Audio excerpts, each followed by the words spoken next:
Panjsher, a landlocked valley connected by a 115 kilometers long single road. It was the last bastion of resistance against the Taliban. Last September, the fundamentalists finally conquered the land of Commander Ahmad Shah Massoud, whose portraits have been torn off. Today, they hold the valley with an iron fist, setting up checkpoints across the main road. We crossed 5 of them to reach the provincial capital, Bazarak.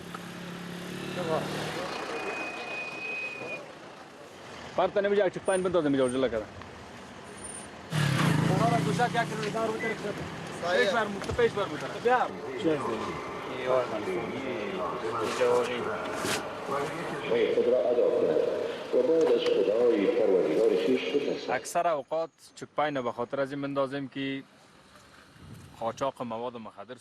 Most of the time, our checks target drug smuggling, which is mainly hashish and cocaine. We also catch people carrying unauthorized weapons. It's to prevent all these acts that we have control. Thank God, Panjsher is the safest province in Afghanistan.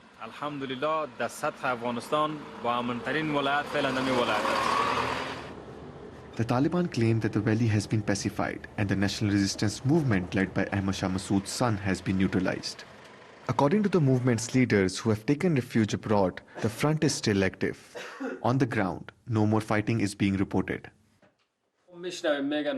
We hear that there are some people resisting here, but on the ground we don't see anything concrete and we haven't met them. I don't believe that these people really exist, nor their resistance. At the top of Saricha Hill, a group of Taliban fighters protect the tomb of Ahmad Shah Massoud. Some of them are natives of the Panjsher Valley. All the security of Massoud's grave is under my jurisdiction, and I control the place. All brothers, sisters, and citizens are allowed to come and visit Massoud's grave and take pictures, walk around, and see that the grave has not been damaged. Until mid-September, fighting raged in the Panjsher Valley. It forced 28,000 locals to flee their homes. According to the UN, 10,000 Panjsheris have still not returned. Makhtoom Bibi was among the few who stayed back.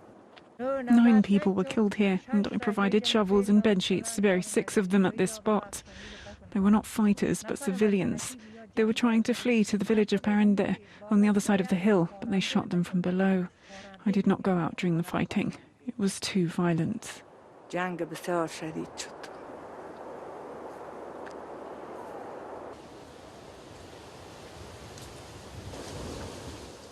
The widow lives in a deserted village, along with her disabled son, a daughter-in-law who's unemployed because of the arrival of the Taliban, and her grandchildren.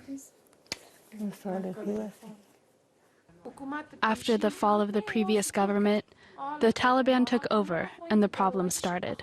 We lost my salary.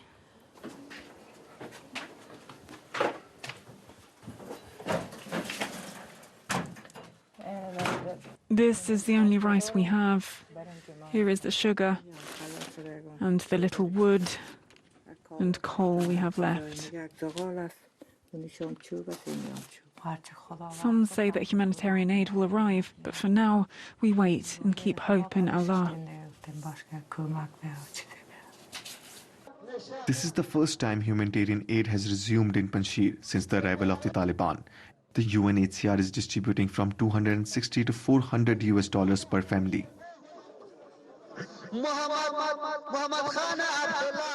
I'll use the money to buy fuel to warm the house during winter. The prices of commodities have increased a lot.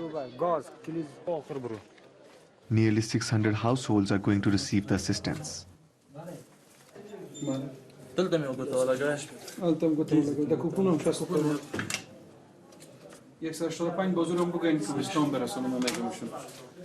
What you need to understand is that the economic situation is extremely bad, and the recent events have made the situation even more fragile.